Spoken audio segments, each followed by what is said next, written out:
worked my way up to be the president of the company. My story is not unique. There are many Malton Avenue employees who share a similar story. The produce companies have employed generations of families that grew up in Strathcona, Chinatown area, often hiring many unskilled workers.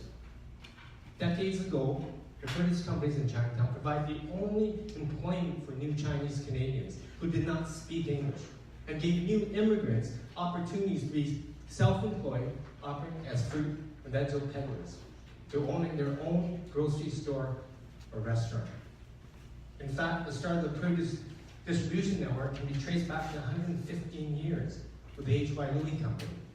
Their founders, Hot Yet Louis, brought fresh vegetables on a horse-drawn wagon from a farm in Westminster to Chinatown. Today, the city's grocery and food service industry continues to reflect this important, rich piece of Vancouver's living history. The owners of King's Farm Market, with a chain of 28 produce stores, is one current example of a new immigrant's success story. 60 years ago, produce distributor John King Company moved to Malton Avenue. Shortly after, other Chinese wholesalers quickly followed to the new location. Over the years, the business of Malton organically grew to form a central business hub. The companies are all highly competitive with each other. We can lose a sale to a customer over 25 cents. Yet we buy, sell, trade, and share goods with each other to meet the demands of a diverse multicultural group of customers. We count on each other for regrading, packaging, importing, and trucking services. The relationships and operational synergies that developed over the past 60 years are unique. It cannot be replicated, and it can't be lost. The hub is the most diverse produce wholesale and distribution cluster in Western Canada. There is no other hub close to this market that can replace what we do.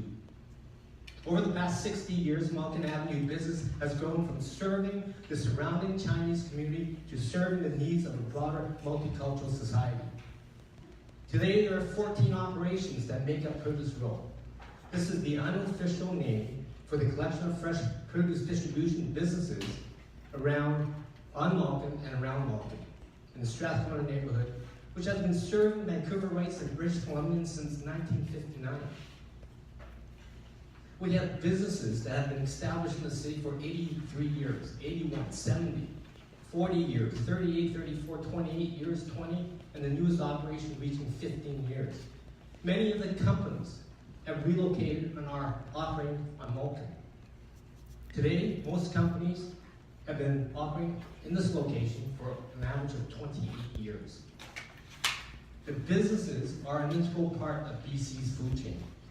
They contribute financially to the city through local job creation, property taxes, and economic spin-offs. Produce Row moves over $700 million worth of healthy food in and out of Vancouver annually, which contributes approximately $1.2 billion in annual retail value and generates over 1,000 direct jobs. Our hub supplies hundreds and hundreds of independent grocers, ethnic food stores, grocery chain stores, and the food service sector in Metro Vancouver, throughout BC, and as far as Montreal. Examples like Granville Island, Donald's Market, Betty's Food, Kim's, Persia Food, IGA, Choices, T&T, Fruticanna, Meridian Farms, Country Grocers, Federated Co-op, Eternal Abundance, Fujiya, Red Wagon Cafe, Season in the Park, UBC, VCC, and the entire cruise ship business in BC. And the list goes on and on. Produce Row is an important part of Vancouver's history and economic vitality. If we face a major natural disaster, Produce Row will become an important food distribution site for the community. The businesses on Produce Row use food safe Freon gas to run the refrigeration system and will be in a better position than the larger distribution centers. The larger food distributors use toxic ammonia gas to run their refrigeration systems because of efficiency and cost. If there is a gas leak in their facility, the food in their buildings will be contaminated and toxic to consumers. Produce Row supplies would represent a pocket of healthy, nutritious food that requires no immediate refrigeration. The food supply will be important in this area of town because it can be distributed to the most vulnerable people living in downtown East Side, retirement facilities, and to the new proposed St. Paul's Hospital. We are aware that many of the buildings located on Malton are not built to today's earthquake standards. And this concern also reflects the majority of the buildings and houses in the city. If a major natural disaster should occur, the flow of the food supply would be restricted. I believe people would be resourceful and will salvage, ration, and share whatever they can find to use or consume until emergency relief arrives. Malton can serve as one of the pocket food distribution sites in the city in a worst-case scenario. With the help of the city works yard and the fire department located at our back door, the success of the distribution of the food to the most vulnerable would be greatly enhanced.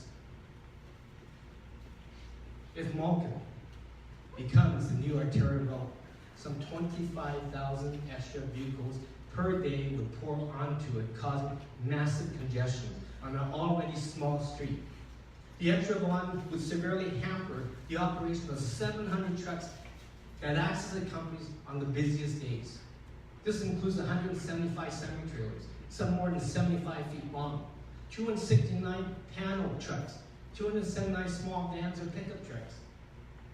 Due to the nature of the produce distribution business and the front-loading design of our buildings, large trucks need to use Malton as an extension of the truck courts for loading and unloading. Most of the companies operate on a 24-hour clock, 7 days a week. Activities are timed like clockwork to meet receiving, processing, shipping, trucking, delivery, and ferry schedules to move the goods efficiently to every corner of the province. Any disruption that will delay or stop the process would be critical to the flow of the operations. The increased vehicle traffic would force trucks to wait to gain access to the loading docks, causing significant delays, increased operating costs, reduction in customer service, and the potential of lost business. We would face enormous difficulties getting our produce to and from our many markets in a timely manner. Some of the companies will require extensive retrofits to allow large trucks to back into their facilities in the face of the extra traffic flow. Many of us would have to relocate our operations. Others would be forced to close outright. The trickle-down effect will be onerous. Malton is important for employee street parking at all hours. The local transit and SkyTrain schedules are currently not conducive to the employees' work schedules. The lack of close-by parking is a safety concern.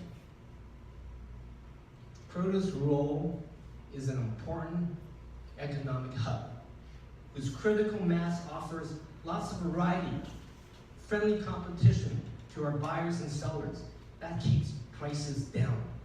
If companies here are compelled to move, the hub would be lost. There is no parcel of land in Vancouver large enough to accommodate another produce role. Our businesses would be forced to close or to relocate to places like Surrey or Langley, adding distance and costs that would drive up food prices. At present, we offer our customers extensive choices, a range of qualities, and a chance to haggle over prices, and in so doing compete against larger supermarkets. A dismantling of produce role would see an end to our economic synergies that developed organically over 60 years.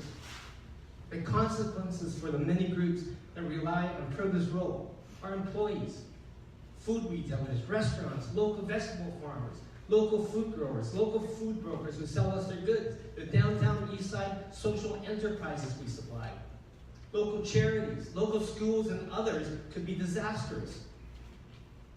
The province-wide rippling effect over secondary jobs could add up to thousands of job losses. The idea of dismantling produce row, a central produce hub, will be a large ecological impact. Relocating will scatter produce warehouses throughout the Lower Mainland, adding travel time for the many interconnected groups to carry on daily business, increasing vehicle emissions, and adding to the traffic congestion. A single centralized location increases efficiency and reduces emission.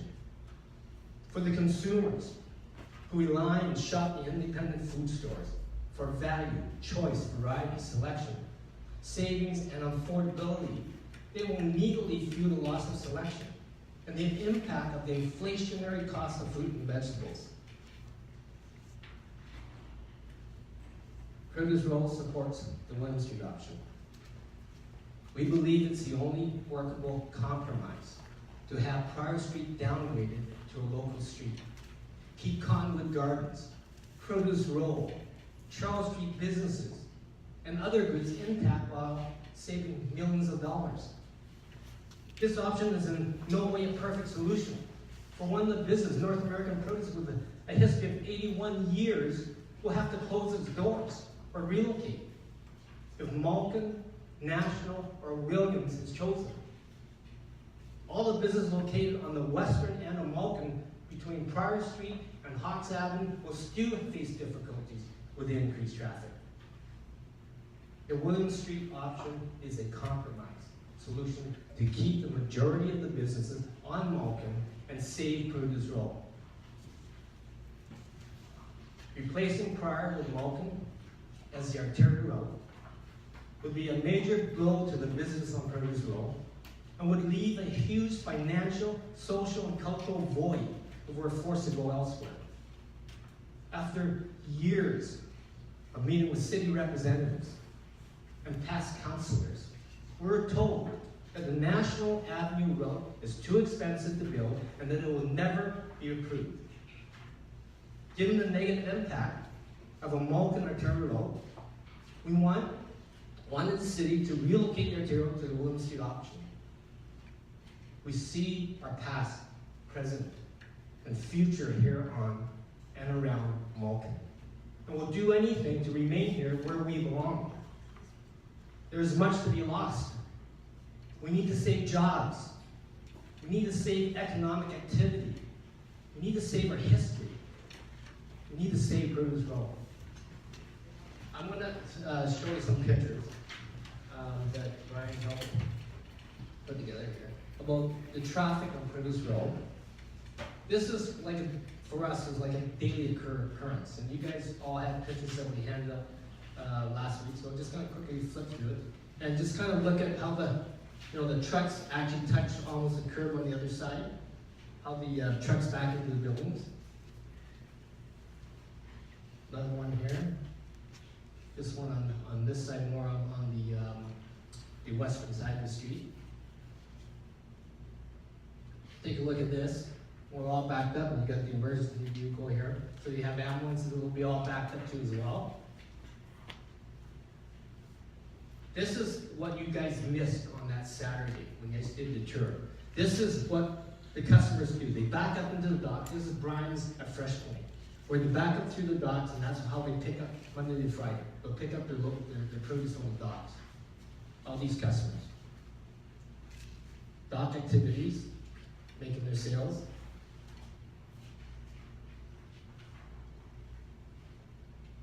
So this is the front of Fresh Point. And we're going to talk about that later on. So you've got 3 minutes total. Oh, okay. Also, that includes Q&A. So. Okay, all right. I want to play this little. Try to play this slide. That would be is there a video that you want to do? Yeah, there's a time lapse video. Andrew? Kai Martin? Well, it's like Andrew and Kai are going to work together. So let's get that queued up. And then we have a question about the future, or a question for Barry.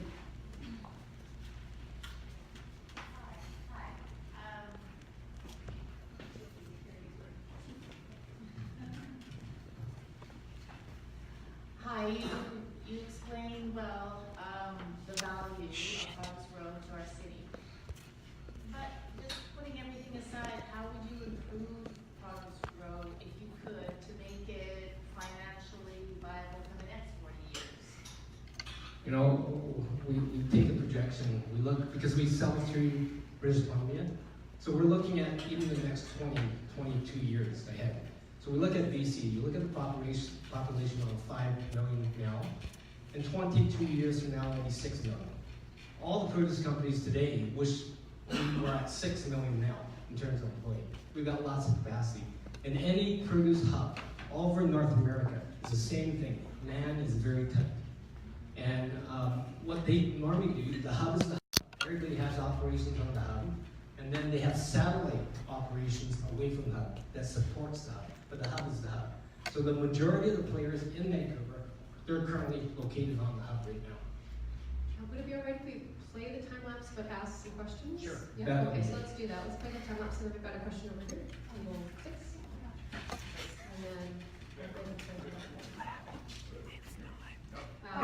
There we go. Sorry, everybody.